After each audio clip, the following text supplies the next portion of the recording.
ঢাকা ৮ আসনে স্বতন্ত্র প্রার্থী ও ইনকিলাব মঞ্চের মুখপাত্র ওসমান হাদিকে গুলি করার ঘটনায় নিন্দার ঝড় বইছে সব মহলে। বিএনপিও এই ঘটনাকে নির্বাচনী পরিবেশ বানচালের নীল নকশা হিসেবে দেখছে। এছাড়া গণতন্ত্রে রাজনৈতিক সহিংসতার জায়গা নেই জানিয়ে উদ্বেগ জানিয়েছেন দলটির মহাসচিব মির্জা ফখরুল ইসলাম আলমগীর। জামায়াতের পক্ষ থেকেও এই ঘটনায় গভীর উদ্বেগ জানানো হয়েছে।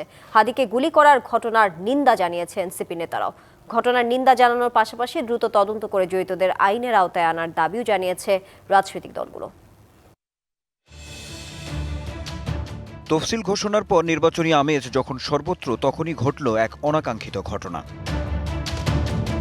ঢাকা ৮ আসনের স্বতন্ত্র প্রার্থী ও ইনকিলাব মঞ্চের মুখপাত্র ওসমান হাদি শুক্রবার দুপুরে গণসংযোগে বের হলে রাজধানীর বিজয়নগরে বক্স কালভার্ট এলাকায় দুর্বৃত্তরা গুলি করে পালিয়ে যায়।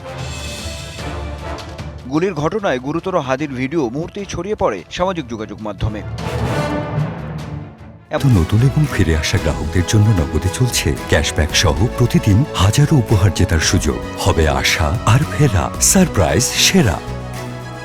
এমন নৃশংস ঘটনার নিন্দা জানায় সব মহল। বিএনপি এক বিবৃতিতে ঘটনাকে সুদূরপ্রসারী অশুভ পরিকল্পনার অংশ বলে উল্লেখ করেছে। একই সঙ্গে দুষ্কৃতিকারীদের দ্রুত গ্রেফতার ও শাস্তির দাবিও জানানো হয় বিবৃতিতে। পাশাপাশি ফেসবুক পোস্টে বিএনপি মহাসচিব মির্জা ফখরুল ইসলাম আলমগীর লেখেন, গণতন্ত্রে রাজনৈতিক সহিংসতার কোনো জায়গা নেই। মতাদর্শ যাই হোক, কেউ ভয়ভীতি ও শক্তির আশ্রয় নিলে একত্রিত হয়ে তা প্রত্যাখ্যানের আহ্বানও জানান তিনি। জামায়াতে ইসলামীর পক্ষ থেকেও ফেসবুকে এক পোস্টে হাদির ঘটনায় গভীর উদ্বেগ প্রকাশ করা হয়েছে। এদিকে ঢাকা মেডিকেলে হাদির খোঁজ খবর নিয়েছেন বিএনপির স্থায়ী কমিটির সদস্য মির্জা আব্বাস। Anwar Hossain, DBC news, Dhaka.